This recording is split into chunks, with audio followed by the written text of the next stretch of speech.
बरखा ने की है लक्ष्मी के साथ बदतमीजी और करण समझ गया है कि लक्ष्मी बहुत ही टैलेंटेड लड़की है। वो उसका प्रमोशन करता हुआ आप सबको नज़र आने वाला है। मंगल लक्ष्मी सीरियल के लक्ष्मी के सफ़र के अपकमिंग एपिसोड में आप सबको देखने को मिलेगा कि लक्ष्मी की वजह से कार्तिक को एक गाना परफॉर्म करने मिला और उसकी वजह से बरखा और उसके भाई का जो एक शो था वो एक तरह से इवेंट जो था वो बर्बाद होने से बच गया, जिसकी वजह से बरखा और उसके भाई करण को बहुत बड़ा फ़ायदा होगा। और ये सारी बातें करण को उसका दोस्त याद दिलाएगा कि भाई ये लड़की तो बहुत बड़ा पैकेज है, मतलब कि इसको गाना लिखने आता है, इसको सिलाई कढ़ाई आता है, इसको डांस आता है, भाई इसको तो सब कुछ आता है, इसने तो तेरी ज़िंदगी पलट कर रख दी।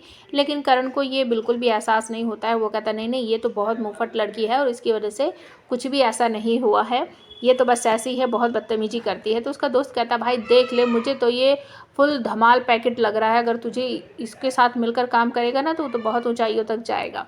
दूसरी तरफ बरखा जब देख लेती है कि लक्ष्मी उसकी ड्रेस पहनकर डांस परफॉर्मेंस कर रही है, वो इस बात पर बहुत ज़्यादा भड़कती है और अपने भाई को कहती है कि भाई इसको अभी के अभी निकालो जॉब से। मैंने ही आपको मना किया था कि इसको जॉब से मत निकालो, लेकिन अब मैं बोली इसको निकाल दो। इसकी हिम्मत कैसे हुई मेरे डिज़ाइनर ड्रेस पहनने की। लक्ष्मी यहाँ पर जवाब देते हुए कहती है मुझे कोई शौक़ नहीं है आपकी बनाई हुई ड्रेस को पहनने का, लेकिन मैंने कंपनी की इज्जत को बचाने के लिए ये सब किया है। डांसर के पैर में चोट लग गई थी, उसने मुझसे इतनी सारी रिक्वेस्ट की, तो मैंने सिर्फ आप लोगों का नुकसान ना हो इस वजह से ड्रेस पहनकर डांस परफॉर्मेंस किया है। और आपने देखा मैंने अपना फेस कवर कर रखा था, किसी को पता न चले कि यहाँ पर डांस कौन कर रहा है।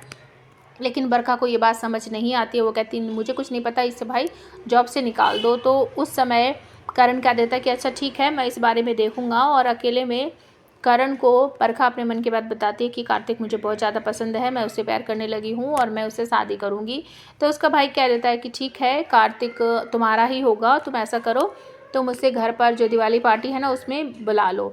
तो जब इस बात का एहसास होता है करण को कि लक्ष्मी की वजह से इतना सारा हमें फ़ायदा हुआ है, करण उसे अपने ऑफिस में बुलाएगा और एक बड़ा सारा गिफ्ट देगा और उसकी प्रमोशन करने के लिए भी कहेगा। लेकिन लक्ष्मी मना कर देगी कि मुझे कोई प्रमोशन वगैरह नहीं चाहिए और मुझे आप लोगों के साथ काम ही नहीं करना है, जैसा बरखा मैडम कर रही है, मुझे तो यहाँ रहना ही नहीं है।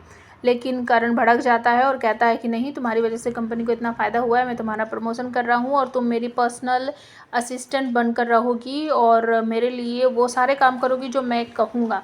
लक्ष्मी मना कर देती है तो करण जानबूझकर उसके हाथ चेयर पर बैठा कर और कहता है कि तुम्हें वही करना पड़ेगा जो मैं कह रहा हूँ, क्योंकि तुम मेरी एम्प्लॉय हो और आज रात हमने दिवाली की पार्टी रखी है, तुम्हें उसमें भी आना है और ये रहा तुम्हारा गिफ्ट।